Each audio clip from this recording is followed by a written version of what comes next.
Hello, and today I'm going to be talking about breaking the chains. That's the title of the talk. What does it actually mean? What's going on? We're going to be talking about the cyber kill chain. I have got the webcam all over the actual link that is more important than me. I've got a new blog. I've decided to move to Substack rather than a WordPress hosted version. And I quite like putting my thoughts, mapping it out into a blog post, but also accompany it with a presentation so that people get to get the resource from a video point of view. Lots of people learn in different ways, and so if you're a visual or audio learner, you can get it from this. If you prefer to read and skip through all of the guff that I say, you can read it on threatintelligence.substack.com. Cool. So what are we talking about today? Breaking the chains and moving away from the cyber kill chain is what I would like many times over. And that's the discussion really, is why I think we should break away, especially from a private organizational point of view, away from the cyber kill chain. I still see it quite often in job descriptions and in processes that private organizations, I think, wouldn't benefit from. So where did it first come from? Well, it came from, like many cyber concepts, such as the diamond model and analysis of competing hypothesis. If you haven't heard of those, you should Google them. They're quite often in courses related to threat intelligence and especially intelligence. It's about often working out through some form of reasoning why you think this piece of, or these collective pieces of information lead to this conclusion. The cyber kill chain is more of a process and comes from a military US process. Often these all come from military or intelligence processes, primarily from the US. And if you haven't read this, you probably should if you're interested in any way from threat intelligence. This book is always referenced and cited when it comes down to the origins of threat intelligence and concepts to take away. The Psychology of Intelligence Analysis. So you should give it a read. It's a great read, but it is quite long, I guess, if you're not prepared. There's some nice little original graphics from, you know what? I don't even know where this one's come from. I do know that this one is a US military graphic. I don't know which one. I was trying to diversify from just US graphics, but the kill chain as a concept is about kinetic and physical, and then as we describe in the next slide, it goes into the cyber realm from Lockheed Martin, who take over from the type of kill chain aspect that is a flow, find, fix, track, target, engage, assess. That's a kill chain there. Then it goes into the cyber kill chain, which is more about the ideas of what a attacker would do if they were going to do an intrusion into a company. This was developed early into the threat intelligence in the aspect of the private threat intelligence. I'm well aware that some people will point out that the concept of threat intelligence was in internal government departments for a very long time, but this is what conceptually quite often is a great introduction to an attacker and what they would do to an organization. I feel like people from this channel will understand and know these steps and maybe have seen this quite a number of times. For people that are new to the intrusion kill chain or the cyber kill chain, it looks like that, and it's about the reconnaissance at the start and then right at the end the actions on the objectives. So the basis of it is that there's a reason why they're doing this attack, and the actions of the objectives, it will become clear after a while that is, which I'm not necessarily sure I'm into that idea anyway. I'm rambling. Continue. Threat intelligence has moved on. We have. So first of all, the private industry has grown.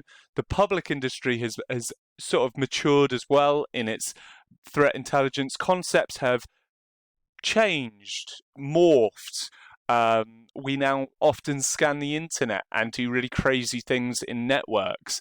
The level of reverse engineering is quite more complex based on the fact that, there are a huge subset of programming languages like Go, which are just completely different flavors, such as Rust as well. They're no longer C++. So there's a lot of different skills that you need to work in threat intelligence. And it's not just that. when we think of the private industry, as in the people that sell you reports that are private organizations such as Mandiant, um, the reports that were first released in 2013, which is APT1, which is the a large impact long report based on a China-based threat actor, where they unveil espionage and it coming from APT1, which is what they call, which is now very old. I mean, it's that's 10 years later, but this was quite a big thing because it led to private organizations revealing about espionage in a public manner that is very normal now, but maybe previously back then was not. And this took maybe a bit of adjustment from some governments. And when I say adjustment, I mean obviously that they're clients to many, such as Mandiant, where they consume the intelligence, but maybe at the start this would have been an alien concept, and there's some fantastic talks about the differences and the diverging concepts that are now colliding that have to work with each other on this. But this is weird. This was a weird report. It was long. It had hands-on keyboard activity. It had different types of commands that were executed, but it didn't have concepts that we now accept as mature identification and valuable information that can be used by other organizations to defend themselves on this particular attacker, right? In that it did have bits of that, but it wasn't formalized in that way. It was more of an academic report. The report was obviously targeted towards governments and was largely not for private organizations. That came later. So this report it's changed. Obviously, the sectors that consume threat intelligence now are more eclectic. So banking and finance are definitely up there overall. They consume threat intelligence, and there is a number of sectors that are increasing their consumption and being able to consume their consumption. I'm not talking about the consumption of hashes, but actually mature information, being able to consume that and use that in a beneficial manner for them from a report. So, 2013, we didn't have concepts such as pyramid of pain and MITRE ATT&CK framework. And when I say that, I mean, obviously, around that time, pyramid of pain was released, the first version, but it then changed, and also it was just starting. It became gradually something that people accept as a good threat intelligence concept that we should look into. MITRE ATT&CK framework being a framework that is very beneficial. And both of these are essentially communicating the idea of tools, techniques, and procedures, or tactics, techniques, and procedures. There's a lot of debate over that, and I prefer tools.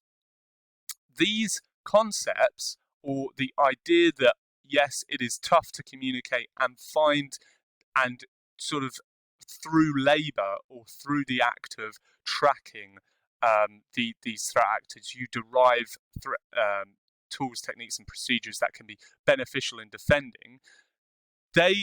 These concepts allowed private organizations to adequately defend. So if we think about purple teaming, we think about IR simulations overall, if we think about threat intelligence consumption, these pieces of information were very easily sort of divided and allowed people to consume them and trade these ideas much easily than the APT1 report, which sort of hints towards some of these, but it isn't packaged in an adequate way. And so these are sort of things that you put into a bucket and could be shipped as a product very easily. So if you think about a threat intelligence product, TTPs are lovely, and that's why there's so much focus on it, and it developed and flourished. If you think about back then, hash values, IP addresses, and domain names, they're now seen, especially hash values, as more of an academic sort of researcher reference that allows you. If you are requiring defense, not require, if you are trying to defend an organization through hash values, that is quite a problematic thing to do. You need to have a wider non-atomic sort of indicator that allows you to search, query, hunt in your organization in a beneficial manner. And hash values, of course, as we now know, aren't very good at that. So why specifically the kill chain? We've got new concepts, cool, but let's focus on why the kill chain, the cyber kill chain, is problematic nowadays, especially for private organizations. So I'm trying to differentiate here, because I do think there are going to be some people that dislike what I'm saying here, and that's understandable. It's up for debate. It is a debate. The reason I'm saying this is because I do think that it's beneficial in parts for governments. I do think the cyber kill chain has benefits to governments, but specifically for private organizations, it definitely doesn't.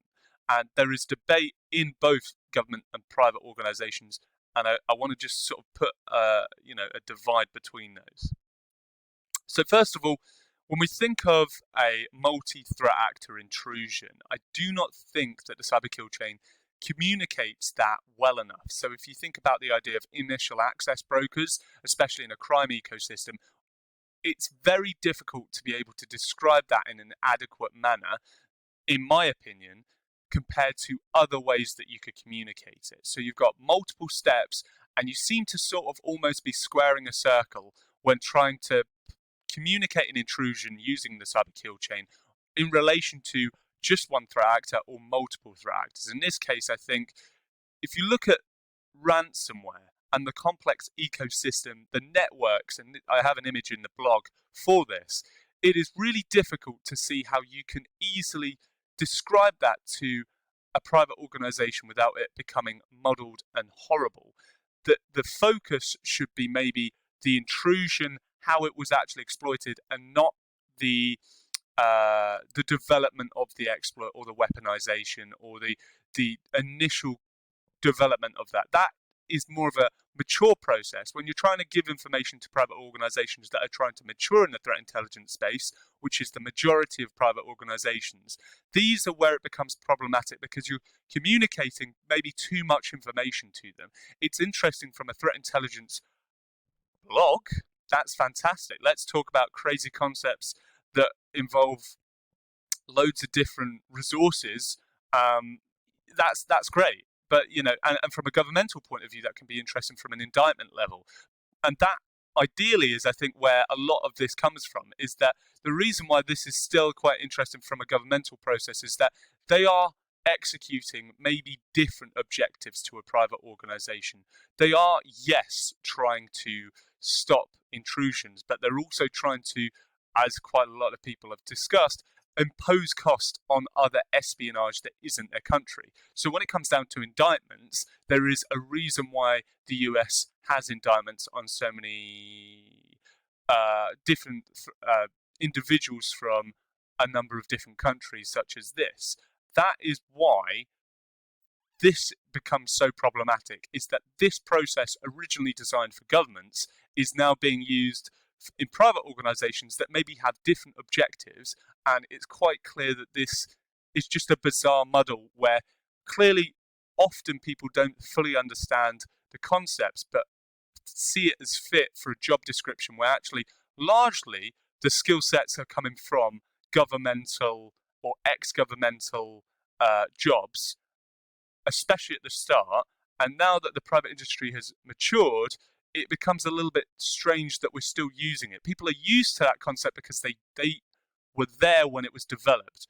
But to use it now is quite a bizarre concept. Even if you come from government, you shouldn't be using that in a private organization, in my opinion. The cloud.